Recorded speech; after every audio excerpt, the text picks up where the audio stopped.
अस्सलाम वालेकुम dear students, hope you all are fine. आज हम लोग साइंस का पढ़ेंगे। चैप्टर नंबर 11 है हमारे पास। कल हम लोगों ने इसमें से ये प्लैनेट्स के नेम और फैसिनेटिंग फैक्ट जो है इसको कंप्लीट कर लिया था।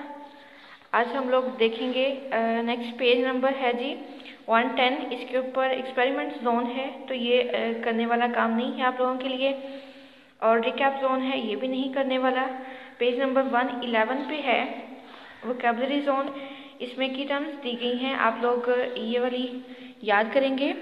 देखिए, फर्स्ट है cluster, a group of things of the same type. Cluster क्या होता है? एक ही तरह की चीज़ों की जो ज़्यादा मिकदार में होती हैं। ग्रुप जो होता है एक ही तरह की चीज़ों का, उसको क्लस्टर कहते हैं।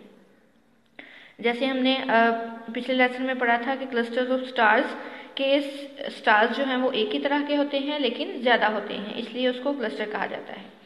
नेक्स्ट है orbit, a definite path taken around the sun. सूरज के इर्द गिर्द जो एक ऑर्बिट होता है, मदार जिसको कहते हैं, उसको ऑर्बिट कहते हैं। नेक्स्ट वैली है, an area of low land between hills और माउंटेन्स। वैली किसको कहते हैं? An area of low land between hills and mountains. Hills और माउंटेन्स के दरमियान, पहाड़ों और वादियों के दरमियान में जो निचली जगह जिसको ढलवान कहते हैं, वो जो होती है उसको वैली कहते हैं। तो ये वाला आप लोग याद करेंगे वोकैबुलरी जोन में, ये वाला कर लें आप लोग। नेक्स्ट है आपके पास एक्सरसाइज है टेस्टिंग जोन में। ऑप्शंस हैं, ये देखें, ऑप्शंस देखें आप लोग, मैं एक दफ़ा बता देती हूँ आपको। The sun gives us dash and heat. Sun हमें क्या देता है? सूरज हमें डैश एंड हीट क्या देता है? Light and heat. The moon reflect the light of the dash.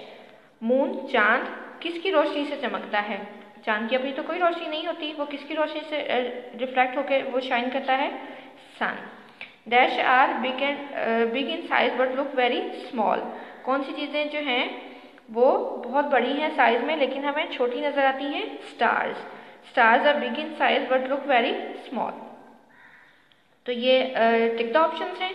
इसके साथ फिल इन द ब्लैंक्स हैं। The visible part of the moon, चांद, इसका जो हिस्सा हमारे सामने होता है, रात को जो हमें नजर आता है हिस्सा, वो हर रात को अपनी शेप जो है वो चेंज करता है। जिस दिन चांद निकलता है उस दिन उसकी शेप बहुत छोटी होती है। नेक्स्ट डे वो फिर बढ़नी शुरू हो जाती है, फिर बढ़ती जाती। जब वो 15 तक पहुंच जाता है तो वो एक मुकम्मल चांद बन जाता है।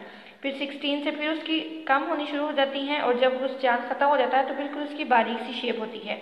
तो इसलिए हम कहते हैं the visible part of the moon change its shape every night. हर रात वो अपनी शेप जो है वो चेंज करता है। The sun gives us heat, light and energy. कौन हमें हीट, लाइट और एनर्जी देता है? सन। नेक्स्ट आपके पास ट्रू फॉल्स है।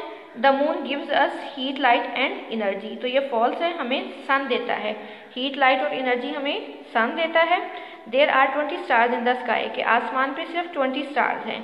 तो ये क्रॉस है क्योंकि आसमान पे बहुत ज़्यादा स्टार्स हैं जिनको हम काउंट भी नहीं कर सकते। Mars is the third planet of the sun का थर्ड प्लैनेट जो है वो मार्स है, तो ये भी गलत है, यहाँ पे अर्थ आना था, तो ये जो है थर्ड ऑप्शन भी इसका गलत है। The moon does not give of its own light. चांद की अपनी कोई रोशनी नहीं होती, तो ये ट्रू है। आप इस एक्सरसाइज को लर्न प्लस राइट करें। पीछे जो आपको वोकैबुलरी जोन में दिया हुआ है उसको भी आपने लर्न प्लस राइट करना है। इसकी असाइनमेंट तैयार करें और इसको सबमिट करवाएं। Wish you best of luck. अल्लाह हाफिज़।